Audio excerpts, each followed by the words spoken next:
Breaking చూస్తున్నాం. వడ్డీ వ్యాపారుల ఆగడాలు రోజు రోజుకి మితిమీరిపోతున్నాయి. అన్నమయ్య జిల్లా మదనపల్లిలో వడ్డీ డబ్బుల కోసం మాజీ జవాన్ ఏకాంబరం రెడ్డి చిత్రహింసలకు గురి చేస్తున్నారని గౌరీ అనే మహిళ తన ఆవేదన వ్యక్తం చేసింది.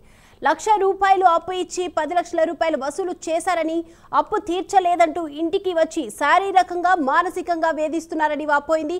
పోలీసులకు ఫిర్యాదు చేసినా పట్టించుకోవడం లేదని కన్నీటి పర్యంతమైంది.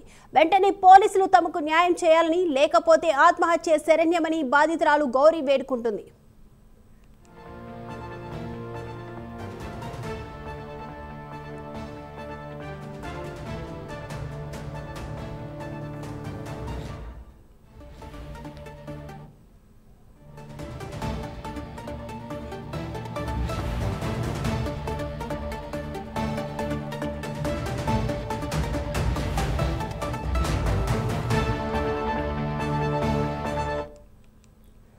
బ్రేకింగ్ చూస్తున్నాం. వడ్డీ వ్యాపారుల ఆగడాలు రోజుకి మితిమీరిపోతున్నాయి. అన్నమయ్య జిల్లా మదనపల్లిలో వడ్డీ డబ్బుల కోసం మాజీ జవాన్ ఏకాంబరం రెడ్డి చిత్రహింసలకు గురి చేస్తున్నారంటూ గౌరీ అనే మహిళ ఆవేదన వ్యక్తం చేస్తుంది. ఈ అంశానికి సంబంధించి మరిన్ని అప్డేట్స్ అందించడానికి మా ప్రతినిధి రవివర్మ సిద్ధంగా ఉన్నారు. రవివర్మ,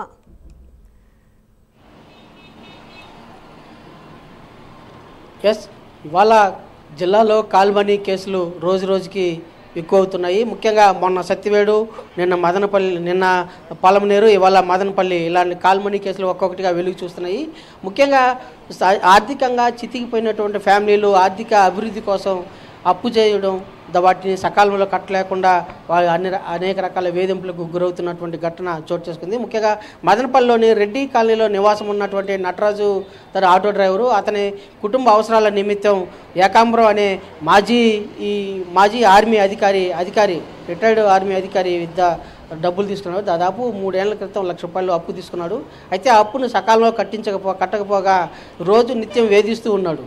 అంటే నువ్వు అప్పు కట్టకపోతే నీ భార్యనైనా అప్పు చేసి క్లియర్ చేయాలని చెప్పేసి ఏకాంబరం వేధిస్తున్నాడు. ఈ నేపథ్యంలోనే గత 2 రోజుల క్రితం ఏకాంబరం లేనప్పుడు ఇంట్లోకి వెళ్ళి భార్య గౌరిని వేధింపులకు గురి చేశాడు. అయితే అప్పు సకాలంలో కట్టకపోతే పడుపు వృత్తినైనా వృత్తి చేసి నాకు అప్పు తీర్చాలని చెప్పేసి వేధిస్తున్నటువంటి ఘటన చోటు చేసుకుంది. గతంలో ఇలాంటి విషయం మీద పోలీసులకు ఫిర్యాదు చేసినా కూడా అప్పు తీసుకున్న దాంట్లో కట్టాలి కదా అని చెప్పేసి పోలీసులు కూడా ఏకాంబరంకు ఒత్తాసు పలుకుతున్నారు. ఈ క్రమంలోనే నిన్నటి రోజున పోలీసుల యొక్క తీరును సైతం ప్రతిఘటిస్తూ ఆమె మీడియాను ఆశ్రయించారు. తమకు న్యాయం చేయాలని పోలీసులను ఆశ్రయిస్తే పోలీసులు కూడా న్యాయం చేయలేదు, ఇది పరిస్థితి అని చెప్పేసి తమకు ఆత్మహత్య శరణ్యం అని చెప్పేసి కూడా గౌరీ ఆవేదన వ్యక్తం చేశారు. ముఖ్యంగా కాల్మనీ కేసులు ఇవాళ రోజుకి ఎక్కువ అవుతున్నాయి. ఈ నేపథ్యంలోనే ఇవాళ గౌరీ తన ఆవేదన వ్యక్తం చేస్తూ ఏకాంబరం నిత్యం వేధిస్తున్నాడు, తను లైంగికంగా వేధిస్తున్నాడు, ముఖ్యంగా డబ్బు కట్టకపోతే తనకన్నా శారీరకంగా సుఖాన్ని ఇవ్వాలని చెప్పేసి వేధిస్తున్నాడని చెప్పేసి గౌరీ ఆవేదన వ్యక్తం చేసింది. ఈ ఆవేదన దీని కారణంగానే పోలీసులు సైతం స్పందించి చర్యలు చేపట్టాలని చెప్పేసి పదే గౌరీ ఆవేదన వ్యక్తం చేస్తూ మీడియాను సైతం ఇవాళ ఆశ్రయించింది. అయితే ఇలాంటి కాల్మనీ కేసుల్లో పోలీసులు సైతం నిమ్మకు నీరెత్తిట్లు వ్యవహరించడాన్ని ప్రజలు సైతం తీవ్రంగా తప్పుపడుతున్నారు.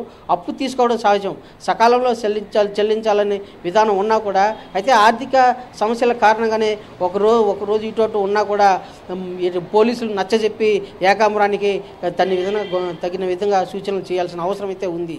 దాన్ని పరిగణలోకి తీసుకోకుండా పోలీసులు నిమ్మకు నీరెత్తిట్లు వ్యవహరించడాన్ని గౌరీ ఆవేదన వ్యక్తం చేస్తూ ఉంది. తనకు న్యాయం చేయకపోతే తను ఆత్మహత్య చేసుకుంటానని చెప్పేసి ఆత్మహత్య శరణ్యం అని చెప్పేసి కూడా స్పష్టం చేస్తోంది. ఎక్కడైనా పోలీసు అధికారులు దీనిపై దృష్టి సారించి గౌరీకి న్యాయం చేస్తారా లేదా ఏకాంబరాన్ని పిలిచి మద్దతులిస్తారనేది కూడా తెలియాల్సి ఉంది. Deepika. Right, thank you Ravi. ₹45 వడ్డీలు తీసుకోవడము, 5,000 ఇస్తే 10,000 ఇస్తే 1,500 పట్టుకుంటారు. 3 రోజులకు ఒకసారి, 2 డేస్కి ఒకసారి, 3 డేస్కి ఒకసారి మేము వడ్డీలు కట్టి 8 రోజులకు ఒకసారి వడ్డీ. మేము అన్ని అప్పులు తీర్చేసినా కూడా మేము భూమి రాసినాం. కొత్తపల్లిలో 5 సైట్లు రాసినాం. ఒక్కొక్కటి 22 లక్షలు సైట్లు రాసేసి కూడా ఈరోజు మమ్మల్ని రోడ్డుకి ఇచ్చేస్తున్నారు. సోషల్ మీడియాలో పెట్టేస్తున్నారు. మమ్మల్ని కిల్లర్లు అంటున్నారు, దొంగలు అంటున్నారు, దుర్మార్గులు అంటున్నారు. అనరాని మాటలన్నీ సోషల్ మీడియాలో మమ్మల్ని ప్రచారం చేస్తున్నారు. మాకు సూసైడ్ తప్పితే వేరే గత్యంతరం లేక ఈ ముఖంగా మేము తెలపాలనుకుంటున్నాం డిపార్ట్మెంట్కి. వాళ్ళపైన చర్యలు తీసుకోవాలా, మాకు ఆ సహాయం చేస్తే చాలు, కఠినమైన చర్యలు తీసుకోవాలి వాళ్ళపైన. వాళ్ళ నుండి మేము చాలా హరాస్మెంట్కి గురవుతున్నాం. చాలా అంటే చాలా హరాస్మెంట్కి గురవుతున్నాం మేము. అసలు చెప్పుకోలేము మా ఇళ్లలో. ఒకడు వస్తాడు మా ఇంట్లో, ఎక్కడంటే అక్కడ టచ్ చేస్తాడు, నువ్వు చేయవా అని అడుగుతాడు. నాకు డబ్బు కట్టే అయితే నువ్వు నా దగ్గర పడుకోవద్దు, నువ్వు డబ్బు కట్టి. ఇది ఎవరు చెప్పుకుంటాం మేము? ఇళ్లలో చెప్పుకోలేము, బయట చెప్తే మమ్మల్ని హేళనగా చూస్తారు. ఈ ఏకాంబరం రెడ్డి అయితే ఎక్స్ ఆర్మీ, ఆయన ఆర్మీలో ఒక పని చేసి వచ్చి వాడు మాట్లాడే మాటకు అర్థం ఎద్ది ఉండదు. వాళ్ళ కొడుకును కూడా వేసుకొని వచ్చేస్తారు మా ఇంటికి. ఈ టమాటా మార్కెట్ ఆనంద్ అయితే వీడు ఇంకా నికృష్టుడు. వీడు 50 రూపాయలు వడ్డీని తీసుకుంటాడు. ఈమె బ్యూటీషియన్ చేస్తుంది, ఒక ఐబ్రో చేస్తే 50 రూపాయలు వస్తుంది ఈవిడికి. ఈవిడ లక్షలు ఇచ్చేసింది. మైనర్ బిడ్డ పైన కేసు పెట్టి కేసులు కట్టింది ఆవిడ. మైనర్ పిల్లాడి పైన కేసులు కట్టించింది ఆవిడ, కోర్టు కేసేసింది. కేసు చెప్పుకోలేక మాలాంటి వాళ్ళు ఇంకా బాధితులు 20 మంది ఉన్నారు. 20 మంది పైన వాళ్ళు సాధిస్తున్నారు.